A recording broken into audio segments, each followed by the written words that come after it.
Ríordáin. I rise to raise two issues.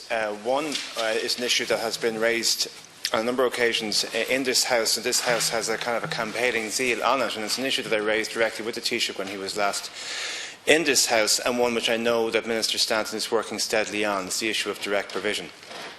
Now, this isn't a divisive issue in this House. In fact, it's not a divisive issue in this Parliament, and it is to our great credit as an Oireachtas that we don't have any political party or individual who plays the race card or who is advocating for a different approach rather than a humanitarian approach to this issue. But I think it would be beneficial for this House to have Minister Stanton in here to give us his perspective on the progress of the implementation of the McMahon Report. I think everybody cross-party in this House would appreciate that opportunity, and it's something that I'm calling on you, Leader, to facilitate for us.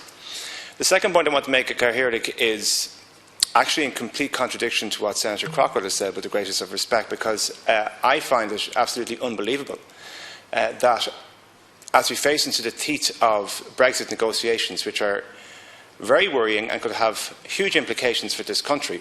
I had a public meeting in my own constituency last night, and some of the statistics that were being given from the European movement suggested that a worst-case scenario could result in the loss of 400,000 jobs in this country, that the agri-food sector is under great pressure. 20% of the jobs in Cavan, Monaghan, Wexford and Waterford are dependent on the agri-food sector. So, just like in 2008 when the then Taoiseach, Bertie Ahern, went on a prolonged lap of honour while the country was basically on fire, I don't think it's appropriate for the current Taoiseach to do the same. Now, I think the Taoiseach should be reminded that he's not just the leader of Fine Gael, he's the leader of this country. And while the rest of us are fascinated with the personality competition that's going on at the moment between different individuals in the Fine Gael party, what's happening here in this country is much more important than the future leadership of that great Christian democratic movement in Ireland. What we need is a leader who can lead us into this situation, who can lead us into the Brexit negotiations, and what we don't need is another lap of honour. So, what I would suggest is that just as and my colleagues in Fine Gael can pant and tut and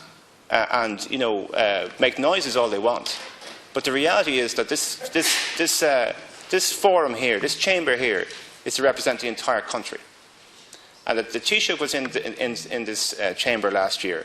He made a commitment to come back by the end of 2016. His diary is full, that's fair enough. But I think at this stage, I would appreciate, I think every member of this House would appreciate, the opportunity to discuss with the Taoiseach the ongoing situation with Brexit negotiations and to implore of him that we don't go on a prolonged lap of honour, that he takes his responsibility as Taoiseach seriously, and that we face into a situation collectively as a country rather than from a partisan party political point of view. And I'm terribly sorry if my Fine Gael colleagues are offended by my remarks.